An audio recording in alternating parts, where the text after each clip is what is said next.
Representando as cargas, tem-se a partícula 1 na posição 3,5 e 0,5 e a partícula 2 em -2 e 1,5. Como as partículas têm sinal oposto, elas se atraem, ou seja, se puxam. Então a partícula 2 sofre uma força de atração na direção da partícula 1 e a partícula 1 sofre uma atração da partícula 2 que segue a direção para a partícula 2. A força que a partícula 1 exerce sobre a partícula 2 é igual à força que a partícula 2 sofre da partícula 1, chamada de F2,1, e as suas componentes podem ser obtidas por relação de triângulos. A componente x está para a distância horizontal, como o módulo da força está para a hipotenusa.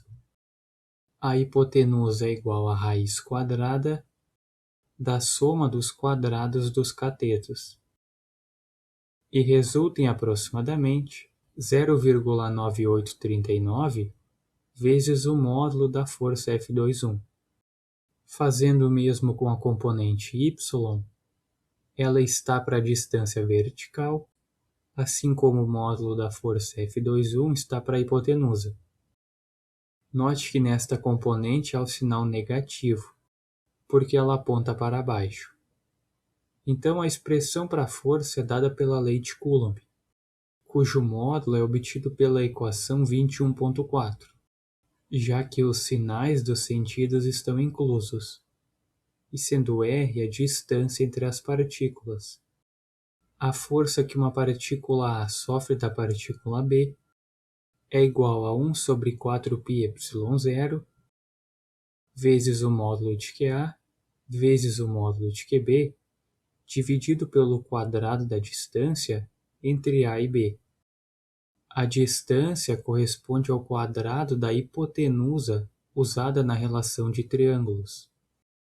Então, usando valores, a componente x é aproximadamente 33,965 newtons e a componente y aproximadamente menos 6,175 newtons.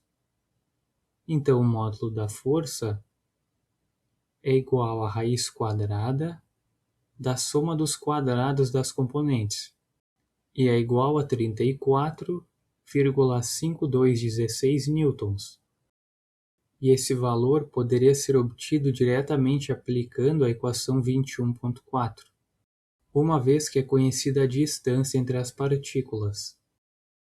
Para responder à solicitação B, inicia-se com a representação do vetor, a componente x positiva e a componente y negativa, em um ângulo beta com um semi-eixo x positivo.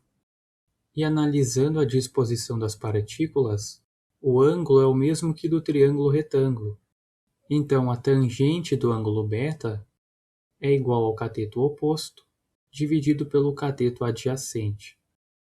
O cateto oposto é a altura, ou então a componente y, e o cateto adjacente, a distância horizontal, ou a componente x, e resulta em aproximadamente 10,305 graus. Medindo no sentido horário, lembrando a expressão relógio são negativos, inclui-se o sinal negativo, e a resposta é aproximadamente menos 10,305 graus.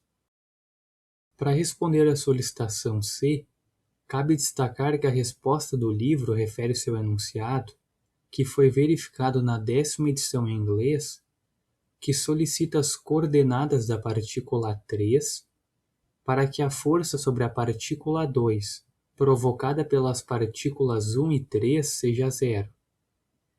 Então, para atender essa condição de força resultante nula, os vetores devem ter o mesmo módulo, estar na mesma direção, mas com sentidos opostos, a fim de que as componentes se anulem.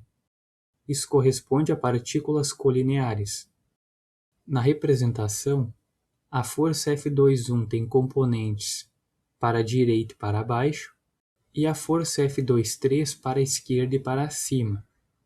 Então, como a direção é igual, caracterizada pela linha pontilhada verde, o ângulo de inclinação é o mesmo, e como elas possuem o mesmo módulo, as componentes têm o mesmo valor em módulo, aplicando a decomposição. Expressando essa condição matematicamente, a força sobre a partícula 2 é igual à força que ela sofre da partícula 1 mais a força que ela sofre da partícula 3. E como isso tem que ser igual a zero, a força que a partícula 2 sofre da partícula 1 tem que ser igual ao negativo da força que a partícula 2 sofre da partícula 3. Então, desconsiderando o sinal, o módulo das forças tem que ser igual. Partindo desse conhecimento, é possível usar a equação 21.4 para expressar a força gerada por cada partícula. Como há o termo 1 sobre 4πε0 e o módulo de Q2 em ambos, é possível desconsiderá-los. Então a equação se torna o módulo de Q1 dividido pelo quadrado da distância R21 é igual ao módulo de Q3 dividido pelo quadrado da distância R23. Então, isolando R23, ele é igual à raiz quadrada da razão entre o módulo de Q3 e o módulo de Q1, isso multiplicado pela distância R21. Então, usando valores, o resultado é de aproximadamente 6,455 centímetros. Desenhando novamente um triângulo retângulo, agora que sabe-se a distância e a hipotenusa, sendo o ângulo θ igual ao ângulo β, R23x é igual a R23 vezes o cosseno de θ, e é aproximadamente 6,351 centímetros. R23y é igual ao módulo de R23 vezes o seno de θ, e resulta em aproximadamente 1,155 centímetro. E como a terceira partícula está à esquerda e acima da partícula 2, a sua coordenada x é igual à coordenada x da partícula 2 menos R23x, e resulta em menos 8,351 centímetros.